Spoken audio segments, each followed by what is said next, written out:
ജപ്പാനിലെ സുനാമി ഉണ്ടാകുന്നതിന് 6 മാസം മുമ്പ് എനിക്കൊരു സ്വപ്നത്തിലൊരു ഒരു ഒരു ദർശനം അല്ലെ ഒരു സ്വപ്നമുണ്ടായിരുന്നു. അതായത് വലിയ ഒരു ജലപ്രവാഹം, അതിലൂടെ പുതിയ കാറുകളെല്ലാം കുറേ എണ്ണിയാൽ തീരാത്ത കാറുകൾ ഇങ്ങനെ ഒഴുകി ഒഴുകി വരുന്നു. അതായത് ഫാക്ടറിയിൽ തന്നെ നിർമ്മിച്ച് ഇട്ടിരുന്ന കാറുകളെല്ലാം ഒരു വലിയ വെള്ളപ്പാച്ചലിനൊപ്പം ഇങ്ങനെ ഒഴുകി വരുന്ന ഒരു സ്വപ്നം. അതോടൊപ്പം തന്നെ ഒരു കടൽ തീരത്ത് കുറേ ബോട്ടുകളും കപ്പലുകളെല്ലാം തകർന്ന് ഇങ്ങനെ തീരത്ത് അടിഞ്ഞു കിടക്കുന്ന ഒരു സ്വപ്നം ഈ സ്വപ്നത്തിൻ്റെ ഒപ്പം സ്വപ്നത്തിൽ കണ്ടതാണ്. അപ്പോൾ ഇത് ഞാനിങ്ങനെ മനസ്സിൽ കുറേ നാളിങ്ങനെ ഓർത്ത് കിടന്നു. അപ്പോൾ എൻ്റെ ഒരു വിചാരം വേറെ എന്താ ഇവിടെ വല്ല ഡാമുകളോ വല്ലതും പൊട്ടിയതൊക്കെയാണോ എന്നൊക്കെയായിരുന്നു. എന്തു തന്നെയാണെങ്കിലും ഈ ജപ്പാനിൽ സുനാമി ഉണ്ടായപ്പോൾ ഇത് തന്നെയാണ് സംഭവിച്ചത്. ഫാക്ടറികളിൽ കിടന്നിരുന്ന കാറുകളും എല്ലാം ഇങ്ങനെ ഒഴുകിപ്പോയി. അങ്ങനെ ഒത്തിരി വലിയ നാശനഷ്ടം ഉണ്ടായി എന്നുള്ള വാർത്ത നമ്മളെല്ലാവരും കേട്ടതാണ്, കണ്ടതാണ്.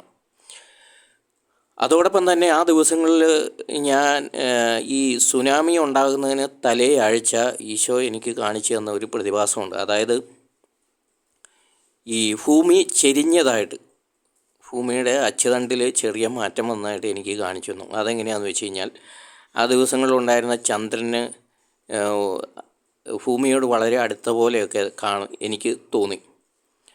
അതുപോലെ തന്നെ ഈ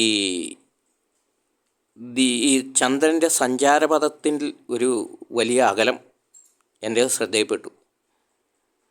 അപ്പോൾ ഈ സുനാമി ഉണ്ടാകുന്ന തലേയാഴ്ച വൈകുന്നേരങ്ങളിൽ ഞാൻ കണ്ട ഒരു പ്രകൃതിയിലുണ്ടായ ഒരു മാറ്റമാണ് ഞാനീ പറഞ്ഞത്.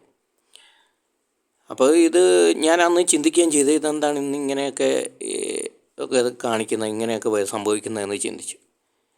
അപ്പോൾ അത് കഴിഞ്ഞ് പിറ്റേ ആഴ്ചയാണ് സുനാമി ഉണ്ടാകുന്നത്.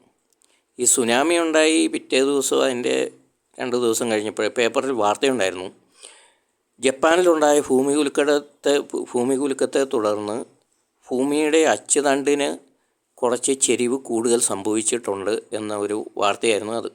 അതിൻ്റെ വിശദാംശങ്ങളൊക്കെ ഞാൻ മറന്നുപോയി. ഞാനിത് ഇരിക്കാൻ കാരണം തലയാഴ്ച ഞാൻ ഈ ചന്ദ്രൻ്റെ വലിപ്പത്തിലും സഞ്ചാരപാതയിലൊക്കെയുള്ള ഒരു വ്യത്യാസം എനിക്ക് മനസ്സിലായതുകൊണ്ടാണ് ഞാൻ ഈ കാര്യം കൃത്യമായിട്ട് ഓർത്തത്. അതോടൊപ്പം തന്നെ ആ ദിവസങ്ങളിൽ കണ്ട വേറൊരു സ്വപ്നമുണ്ട്. കേരളത്തിൽ മഞ്ഞ് പെയ്യുന്നു. അതായത് അമേരിക്കയിലും ഒക്കെ പെയ്യുന്ന പോലെയൊക്കെ തന്നെ ഏറെക്കുറെ മഞ്ഞ്, ശക്തമായ അതിശൈത്യം മൂലം കേരളത്തിൽ മഞ്ഞ് പെയ്യുന്ന ഒരു സ്വപ്നം ഞാൻ കണ്ടു. അപ്പോൾ ഇത് എപ്പോൾ എങ്ങനെ സംഭവിക്കും എന്നൊന്നും അറിയത്തില്ല. എന്ത് തന്നെയാണ്, ഇങ്ങനെയോ സ്വപ്നം കണ്ടിട്ടുണ്ട്.